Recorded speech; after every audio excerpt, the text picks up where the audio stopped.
This is going to be that part 2 of Rough Road to Better. And I'm going to start where it says,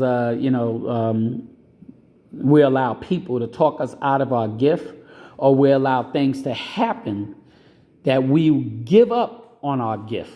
Isn't that something? We either allow people to talk us out of our gift, or we allow things to happen that we give up on our gift that God has given you.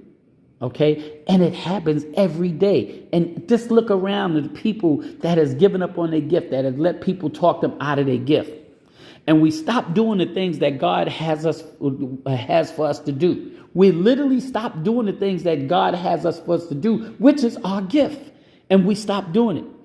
God showed me even with my gift, how I wanted to give up on my gift, the inspirational movement.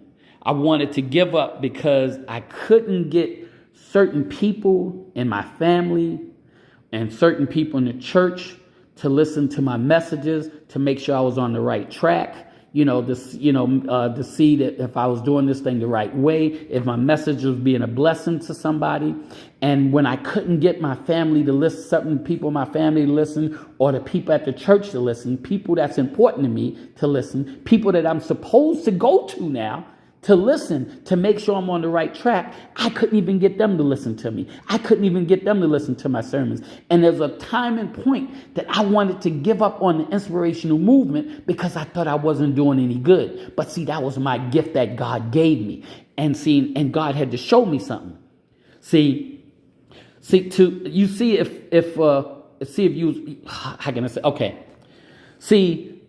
That was my gift. And everyone will not agree with your gift. See, and this is what I had to realize. Everyone will not agree with your gift. Some people will resent your gift. Isn't that something? People in your family, people in churches, your friends, some people will resent your gift. Okay, so just because everybody don't agree with your gift doesn't mean that that's not what God has you to do, because some people will resent your gift.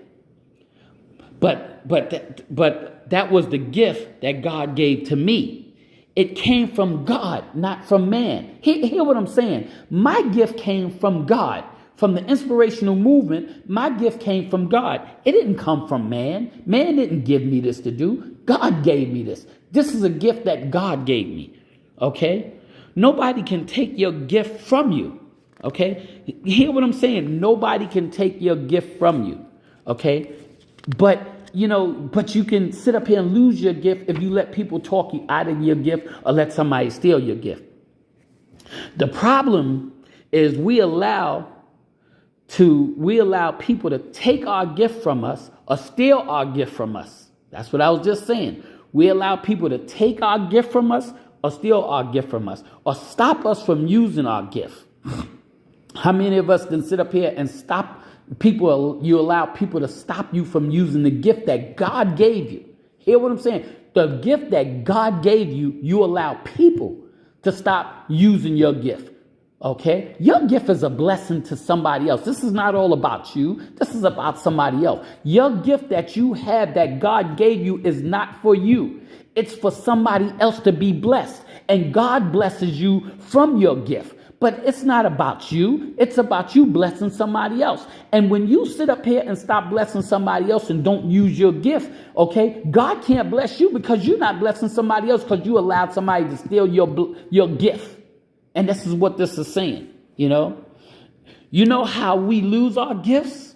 You lose our gift when you hate, okay, when you have revenge, and when you're being selfish. Hear what I'm saying? We lose our gift when we hate, when we're being hateful, when we're being revengeful, we want to revenge, and when we're being selfish. And how many of us are like that? A lot of us are like that. We operate in hate. We operate in revenge. We operate in selfishness. We operate in unforgiveness. This is all the stuff that's going on. And doing these transactions out of life is not out of love.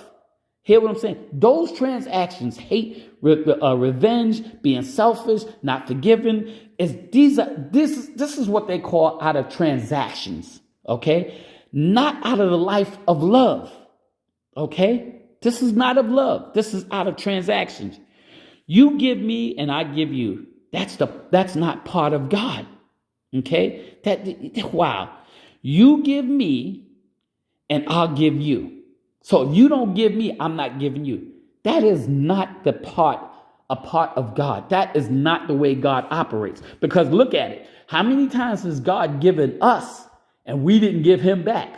How many times has God did for us and we didn't do for God back? So if God operated in the same way that we operate in transactions, okay, we'd be in a world of trouble. We would be doomed to hell and everything else. And we would go through a lot of things and whatnot because God don't operate in transactions. Okay, man does, not God. That's not the way God operates.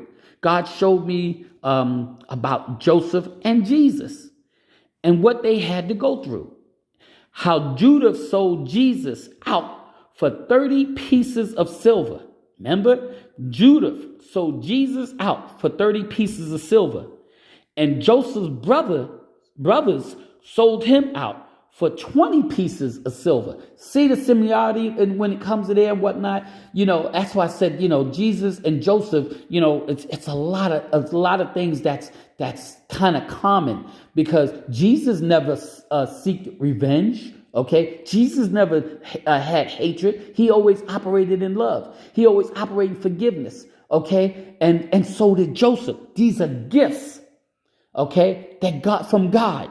Okay, and yet they still had a purpose that God could still use them.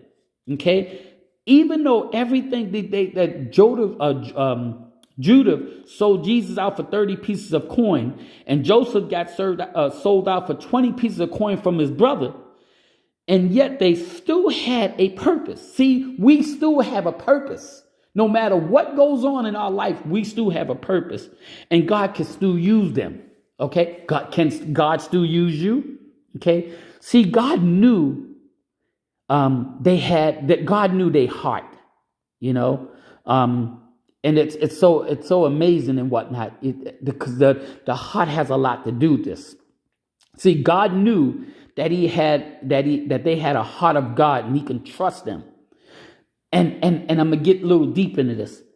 How many of us have a heart that God can trust?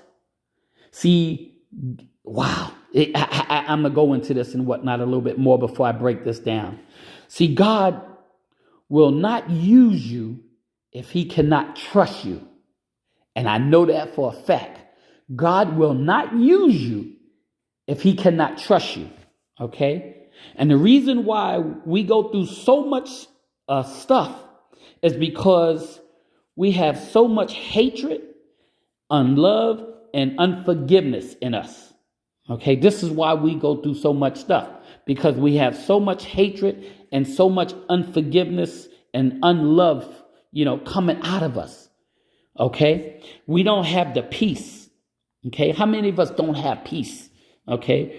We are not where God wants us to be. Okay. God can't use your gift. Let me see if I can break this down. When you operating in hatred and unlove and unforgiveness and you don't have peace, God can't use your gift. Because see, God operates in love. He operates in forgiveness. He operates in peace. He operates and he don't operate in hate. And when you operating in those things, God can't use you because you're operating on the level that God is not operating on. You're operating in a whole different realm that God is not operating on. And so God can't use your gift. Even though God gave you that gift, he can't use your gift because of what you're operating on. And God showed me about Joseph being thrown into the pit and being sold and how he became governor over everything. See, sometimes God will use a famine because remember, that's what happened. A famine came over the land to get you to move and to bring in your family and your friends back together. And I'm going to try to break this down. Sometimes God will allow a famine, a lack of something, or something to come in, a disaster to come in, to bring you and your family back together again, to bring you and your friends back together again, to bring you and God back together again. Sometimes God will use a famine to do that. And that's what he did in Joseph's thing to bring his family back together. See, when God wants you to move, you have to move, because sometimes when you don't move, you will die. Hear what I'm saying? When God wants you to move, you have to move, because if you don't move, okay, sometimes if you don't move, you will die. And the reason why is because sometimes you're a place where you shouldn't be. Okay, and God is trying to get you out of that place, because if you somewhere where you're not supposed to be, it can cost you your life. How many people lost their life because they were somewhere they shouldn't have been? And I'm pretty sure that, because God always give you a warning. I'm pretty sure that God sit up here and told somebody, don't go there, or get out this. Have you? Wow, I'm gonna break this down even better. Have you ever been a place where God sit up here and say, don't go out tonight? Or you went somewhere and God said, don't go there. Or you was about to turn down the road and God said, no, don't go that way, go this way. See, that's God dictating to you that's your gift. And he's telling you, okay, don't go that way, because it's going to cost you your life. And some of us listen to that voice. And the reason why we're here today is because we listen to that voice. Some of us are not here because they didn't heed that voice and didn't listen to that voice. And that's why they're not here. Okay. You cannot stay where you are. You cannot stay where you are not supposed to be. And that's what I was just saying. You can't stay somewhere that you're not supposed to be. It can cost you your life when you stay. Oh, wow. It's just like a marriage. Sometimes when you're in a marriage and you're in an abusive marriage and you keep trying to work things out and whatnot, and this person is beating up on you and whatnot, and God is telling you to get out of it. Because everybody thinks that's because you're married, God wants you to stay in it. But God don't want you to stay in something that's abusive. We don't serve that kind of God. And sometimes God will tell you to move and get out of a situation, and you don't want to move because you keep thinking that you can make it work. So you stay in it until this person winds up killing you. That's what I was talking about, moving when God says move. Okay? See, the brothers went to buy rice and corn, and they came before Joseph and didn't know who he was. Okay? And they did not know Joseph was in charge of everything. Isn't that amazing? So when Joseph called them spies, they started to mumble, okay? Because they was guilty. Okay? They felt the guilt that they was carrying about what they did to their brother Joseph years ago. How many of us are carrying guilt that we did things years ago and we still carrying guilt now? Okay, and that's what this is saying.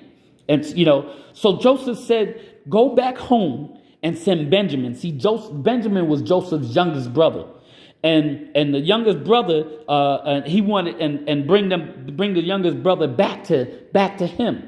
Okay, so that's what this is all about. See, Joseph knew who they was, but they didn't know who Joseph was, and Joseph wanted them to bring the younger brother back to him. Okay, and I'm gonna go into part 3 on this. Wow, I mean, this thing is so deep. I might have to even go to maybe just a 3-part, but I'm gonna go into part 3 on this because this is so important that we need to hear this. We need to understand how our lives intertwine with Joseph's life, how our life intertwined with Jesus' life, how our lives are so similar to what God has given me, this word, and our lives are so similar to everything that's going on. So I'm going to go into part 3 of this.